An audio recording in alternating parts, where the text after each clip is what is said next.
Selamat malam Bapak Ibu Saudara-saudari. Shalom. Sebelum kita mulai PA kita, mari kita terlebih dulu berdoa. Tuhan, terima kasih. Kembali malam hari ini kami datang ke hadirat-Mu. Tuhan, kami akan bersama-sama belajar dari kitab Amsal, secara khusus pasal yang ke-14. Kami mohon Allah Roh Kudus kiranya Engkau yang memimpin PA kami pada malam hari ini.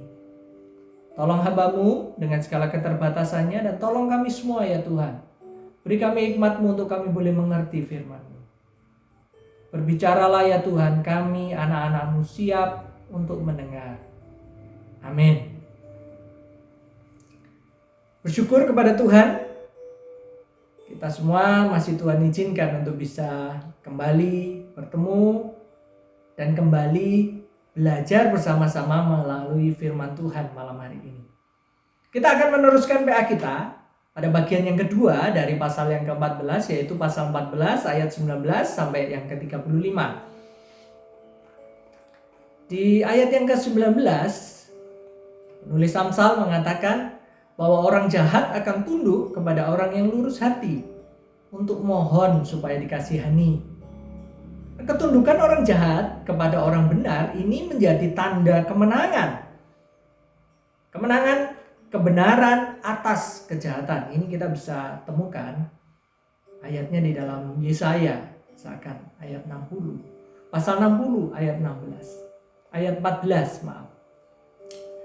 Namun dalam kenyataan dapat kita lihat yang terjadi dalam kehidupan kita seringkali sebaliknya, bukan? Yang saya maksudkan bahwa banyak orang benar malah yang tunduk dan memohon belas kasihan kepada orang yang jahat. Nah, oleh karena itu kita harus memahami ayat ini dalam konteks jangka panjang dan bukan jangka pendek. Artinya apa? Artinya dalam jangka panjang, orang yang lurus hati, yang hidupnya takut akan Tuhan, itu akan menang atas orang jahat. Nah, contoh di dalam Alkitab adalah kehidupan Yusuf dan saudara-saudaranya. Awalnya kita tahu mereka membenci Yusuf, bahkan ingin membunuh Yusuf. Dan akhirnya mereka menjual Yusuf pada orang Ismail. Jika kita berhenti sampai di situ, kita dapat simpulkan bahwa yang menang kejahatan, saudara-saudara Yusuf begitu.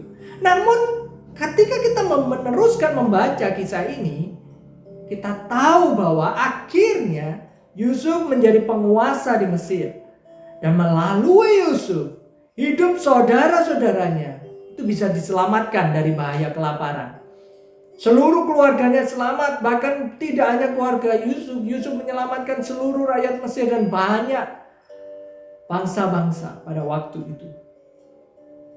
Dan mereka pun akhirnya sujud, menyembah, tunduk di depan Yusuf, memohon belas kasihan kepada Yusuf.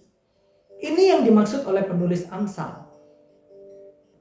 Di ayat yang ke-20 dikatakan orang miskin tidak disenangi bahkan oleh kawan-kawannya. Tetapi orang kaya banyak sahabatnya. Di sini penulis Amsal menunjukkan hasil pengamatannya mengenai kecenderungan kita sebagai manusia. Bukankah kita semua cenderung menjauhi orang yang miskin, yang lemah, yang tidak punya apa-apa? Karena kita anggap berkawan dengan mereka akan menyusahkan kita. Kita tidak dapat untung apa-apa. Namun sebaliknya, kita manusia pada umumnya cenderung lebih senang berkawan dengan orang kaya karena berharap bisa ikut mendapat cipratan, keuntungan dari kekayaannya. Inilah kenyataan hidup manusia, bukan? Kemudian di ayat yang ke-21, siapa menghina orang lain berbuat dosa. Siapa baik hati kepada orang miskin akan bahagia. Ayat ini adalah koreksi penulis Amsal atas kondisi yang ia temukan sebelumnya, yang dinyatakan di ayat yang ke-20 tadi. Sebagai koreksi, penulis Amsal menyatakan bahwa kita tidak boleh menghina orang lain apapun kondisinya. Karena hal itu adalah dosa. Kita harus mengasihi dan menghargai orang lain. Tidak peduli dia miskin atau kaya. Oleh karena itu, penulis Amsal mengajak kita untuk berbuat baik kepada orang yang miskin. Kebaikan yang kita tunjukkan itu akan mendatangkan kebahagiaan. Bukan hanya bagi orang itu, namun juga mendatangkan kebahagiaan bagi diri kita sendiri. Itu koreksi dari penulis Amsal untuk kita, manusia yang cenderung lebih senang berkawan dengan orang yang kaya, yang berkuasa. Ayat yang ke-22, siapa mengusahakan yang baik akan dipercaya dan mendapat hormat. Siapa merencanakan yang jahat di jalan yang sesat. Dalam ayat ini kita ditunjukkan konsekuensi atau akibat dari perbuatan dan pilihan yang kita ambil. Siapa yang mengusahakan yang baik, akibatnya, konsekuensinya dia akan dipercaya. Ketika orang itu dipercaya, dia akan mendapat kehormatan. Penghormatan dari manusia dan dari Tuhan. Namun sebaliknya, siapa yang merencanakan kejahatan, dia sedang berada di jalan yang sesat. Artinya, arah hidup mereka menjadi tidak jelas. Tidak tahu ujungnya kemana. Itu yang diajarkan oleh penulis Amsal kepada kita. Ayat yang ke-23, dalam setiap usaha ada keuntungan. Obrolan yang kosong membuat orang jatuh miskin. Di ayat 23 ini menyatakan kepada kita satu kebenaran yang berlaku umum yang kita ketahui, bahwa orang yang berusaha keras pasti akan mendapatkan hasil, mendapatkan keuntungan dari usahanya. Namun sebaliknya, orang yang hanya banyak bicara, kebanyakan bicara tanpa disertai usaha nyata, ia tidak akan mendapat hasil apa-apa. Sehingga ia jatuh miskin. Nah, ada bahasa gaul untuk hal ini yang kita kenal. Itu biasa dikatakan orang yang obrolannya kosong ini sebagai omdo atau omong doang. Nah, kalau hanya omong doang, nggak akan menghasilkan apa-apa. Kira-kira seperti itu yang dikatakan oleh penulis Amsal kepada kita. Ayat yang ke-24, orang bijaksana dipuji karena kebijaksanaannya. Orang bodoh terkenal karena kebodohannya. Nah, setelah saya mempelajari beberapa terjemahan dalam bahasa Inggris dan dalam bahasa aslinya, saya temukan ada perbedaan terjemahan dalam bahasa Indonesia, yaitu terjemahan baru maupun bahasa Indonesia masa kini. Dalam bahasa aslinya, kira-kira kalau kita terjemahkan dalam bahasa Inggris, itu the wealth of the wise is their crown, but the folly of fools yields folly. Ini saya ambil dari terjemahan NIV, New International Version.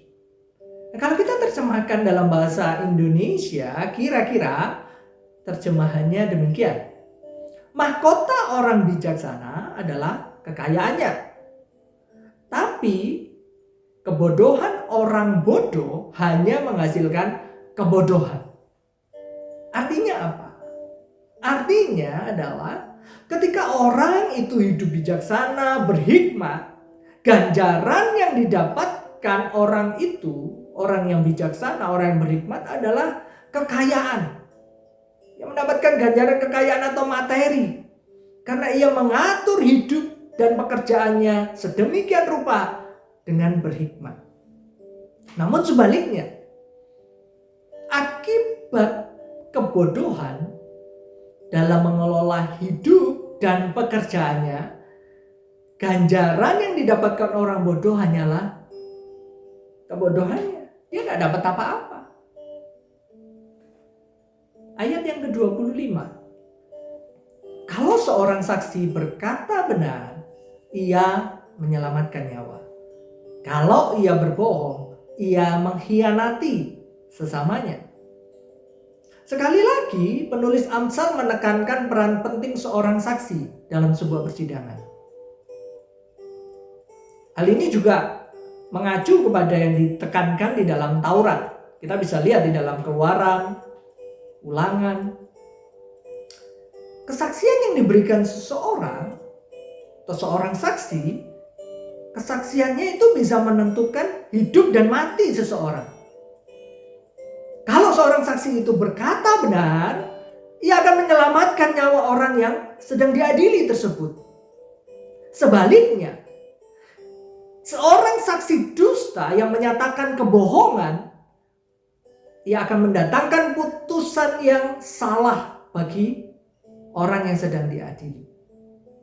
Dengan demikian ia mengkhianati sesamanya dengan mengatakan kebohongan itu. Ayat yang ke-26, orang yang takwa kepada Tuhan menjadi tentram dan keluarganya akan mempunyai perlindungan. Kita tahu, takut akan Tuhan menjadi salah satu tema besar dalam kitab Amsal. Kita bisa lihat, misalkan di Amsal 1 ayat 7, Amsal 10 ayat 27 dan seterusnya.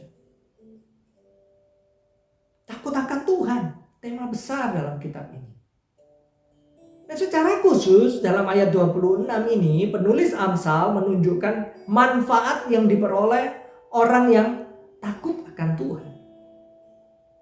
Manfaatnya apa yang diperoleh? Mereka hidupnya menjadi tentram. Ketentraman menunjukkan bahwa mereka bisa hidup dengan tenang, tanpa takut pada apapun dan siapapun. Karena mereka dalam perlindungan dan pemeliharaan Tuhan sendiri. Dan janji pemeliharaan Tuhan itu tidak hanya berlaku bagi mereka secara pribadi, namun juga berlaku mencakup seluruh keluarganya. Jadi keluarganya mempunyai perlindungan. Di ayat yang ke-27 dikatakan, takwa kepada Tuhan adalah pangkal kebahagiaan dan jalan untuk menghindari kematian. Penulis Amsal melanjutkan dari ayat yang ke-26 mengenai manfaat dari takut akan Tuhan. Jadi pentingnya hidup takut akan Tuhan itu di bagian ini penulis Amsal menekankan di ayat 27 bahwa takut akan Tuhan itu akan mendatangkan kebahagiaan. Mirip dengan ayat 26 tadi. Mendapatkan perlindungan. Mendapatkan kebahagiaan dalam kehidupan orang yang takut akan Tuhan itu. Kebahagiaan karena apa? Karena terhindar dari jalan yang menuju maut. Terhindar dari kematian. Itu yang membuat orang yang takut atau takwa kepada Tuhan itu berbahagia. Kemudian di ayat yang ke-28 dikatakan, kejayaan raja terletak pada jumlah rakyatnya. Tanpa rakyat, ia tidak dapat berkuasa. Ayat ini mengungkapkan fakta bahwa kebesaran suatu kerajaan ditentukan oleh besar jumlah rakyatnya, populasi rakyatnya. Semakin besar jumlah rakyatnya, maka seorang raja akan memiliki jumlah pasukan yang besar. Tidak hanya itu, ia juga bisa mendapatkan pemasukan yang besar dari pajak yang dikumpulkan dari rakyatnya. Sehingga kekuasaannya makin kokoh.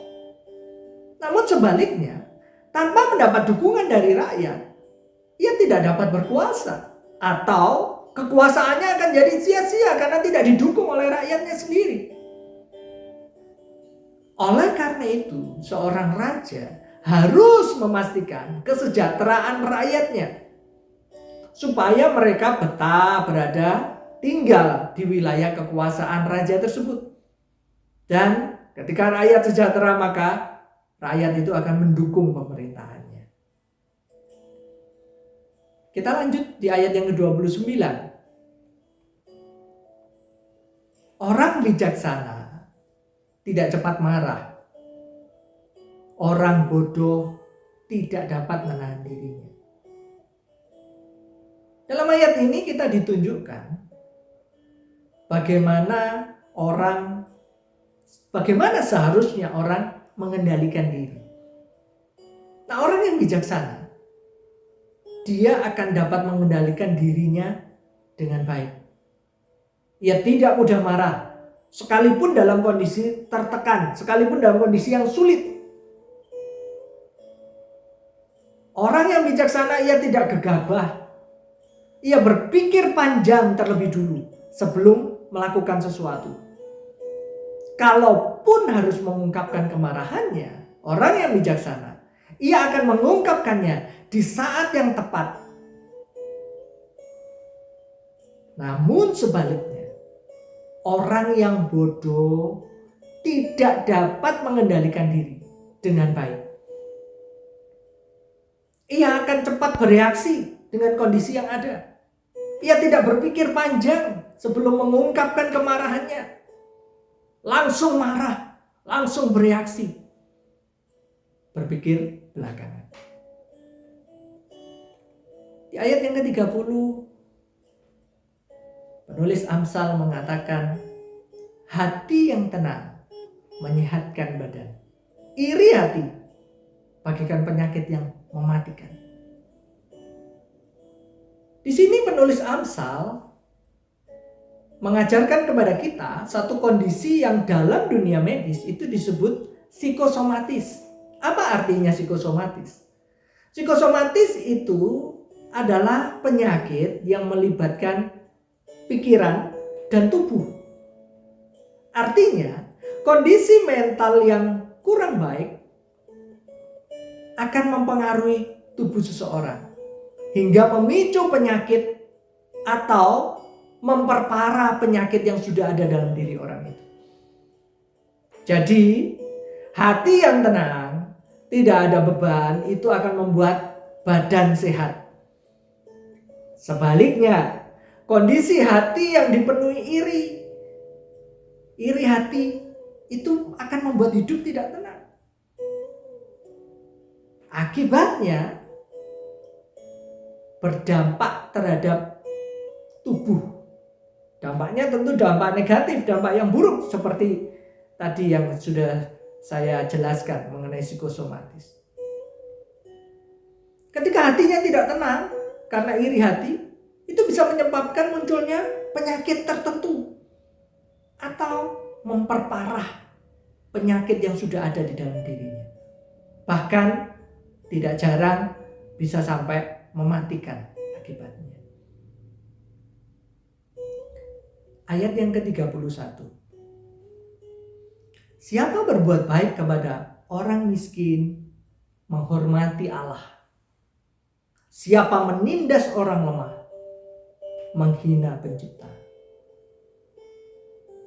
Seringkali orang yang miskin, yang lemah, itu menjadi pihak yang ditindas oleh orang yang lebih kaya, yang lebih berkuasa.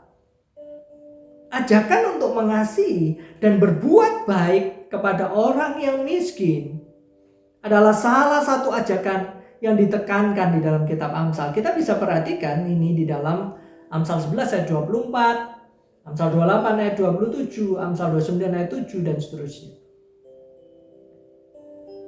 Di sini dijelaskan alasan mengapa kita perlu berbuat baik, perlu mengasihi orang yang miskin, orang yang lemah. Apa alasannya yang disampaikan oleh penulis Amsal? Alasan kita melakukan hal itu bukan untuk mendapatkan balas jasa dari orang yang sudah kita tolong. Namun semata-mata kita melakukan itu, mengasihi dan menolong orang yang miskin, orang yang lemah itu sebagai bentuk penghormatan kita kepada Allah. Sebaliknya, siapa yang menindas orang yang lemah secara tidak langsung, itu sebagai bentuk penghinaan kepada Allah, Sang Pencipta manusia. Ayat yang ke-32. Orang jahat binasa karena kejahatan. Orang baik terlindung oleh ketulusannya. Di baris pertama, penulis Amsal menjelaskan kepada kita kondisi orang yang jahat, bahwa pada akhirnya mereka pun akan binasa sebagai akibat dari kejahatan. Untuk baris yang kedua, ketika saya mempelajari lebih lanjut, saya menemukan adanya perbedaan terjemahan antara bahasa Indonesia, baik terjemahan baru maupun bahasa Indonesia masa kini, dengan terjemahan dalam bahasa Inggris dan bahasa aslinya. Nah, jika diterjemahkan secara bebas dalam bahasa Indonesia, bunyi baris kedua menurut bahasa aslinya kira-kira demikian. Tapi orang benar mendapat perlindungan sekalipun dalam kematian. Setelah mempelajari mengenai maksud dari frase ini di baris yang kedua ini berdasarkan bahasa aslinya, saya mendapati bahwa kebanyakan penafsir menyatakan bahwa sekalipun menyinggung perlindungan dalam kematian, namun kebanyakan penafsir, kebanyakan teolog menyatakan bahwa baris kedua ini tidak berbicara tentang kehidupan kekal yang didapatkan orang benar ketika dia mati. Ternyata bukan itu maksudnya. Tetapi artinya adalah sekalipun orang benar itu berada dalam bayang-bayang maut, berada dalam penderitaan, nyaris mati, sekalipun dalam kondisi yang demikian, ia akan tetap percaya dan dapat tetap berharap kepada Tuhan. Ini kita bisa melihat contohnya seperti yang dialami oleh Ayub dan seperti yang diungkapkan oleh pemazmur di dalam Mazmur pasal yang ke-23 ayat yang ke-4. Jadi orang baik terlindung oleh ketulusannya sekalipun dalam kematian, bayang-bayang kematian. Ayat yang ke-33. Hikmat selalu ada di dalam pikiran orang berbudi, tapi tertindas dalam pikiran orang bodoh. Ayat ini menunjukkan kepada kita bahwa hikmat itu muncul dari dalam diri seseorang. Artinya, dalam diri orang yang berbudi, dalam diri orang yang bijaksana, dia akan selalu memiliki hikmat dalam dirinya. Hikmat selalu ada dalam pikirannya. Karena memang itu otomatis muncul dalam dirinya. Namun sebaliknya, orang bodoh tidak memiliki hikmat dalam dirinya. Dikatakan tertindas dalam pikiran orang bodoh karena memang yang muncul secara otomatis dalam diri orang bodoh adalah kebodohannya. Ayat yang ke-34. Keadilan dan kebaikan mengangkat martabat bangsa, tapi dosa membuat bangsa menjadi hina. Di sini kita melihat bahwa keadilan dan kebaikan yang ditunjukkan oleh suatu bangsa akan menguntungkan semua orang, bahkan dapat mengangkat martabat bangsa tersebut. Seperti yang kita lihat hari-hari ini, bukan? Ketika Indonesia menjadi tuan rumah KTT G20, bagaimana cara Bapak Presiden menyambut, bagaimana cara kita memperlakukan para tamu, pemimpin-pemimpin negara tersebut, itu akan menentukan dan bisa mengangkat martabat bangsa Indonesia di depan negara-negara lain. Apalagi ketika mereka melihat, oh ya, mereka memperlakukan dengan baik. Jika mereka melihat kondisi Indonesia, oh keadilan di Indonesia ditegakkan, tentu martabat Indonesia di depan bangsa-bangsa lain akan naik. Namun sebaliknya, dosa atau kejahatan yang dilakukan satu bangsa itu akan mendatangkan kehinaan bagi bangsa itu. Martabatnya tidak naik, tetapi malah dihina oleh banyak orang, banyak bangsa. Ayat yang terakhir.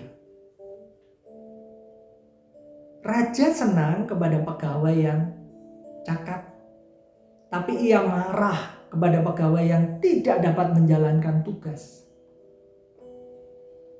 Ayat ini menunjukkan kepada kita apa yang dicari seorang pemimpin, bukan?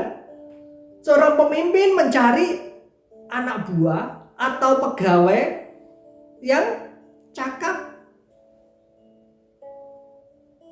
yang bisa bekerja. Apalagi seorang raja. Seorang raja akan senang kepada pegawainya yang cakap, yang berhikmat, sehingga ia bisa menyelesaikan setiap tugas yang diberikan kepadanya. Namun sebaliknya, seorang pegawai yang tidak bisa menjalankan tugas dengan baik karena kebodohannya akan membuat raja menjadi marah, mengecewakan dia. Itu yang diajarkan oleh penulis Amsal kepada kita melalui Amsal pasal yang ke-14 ayat yang ke-35.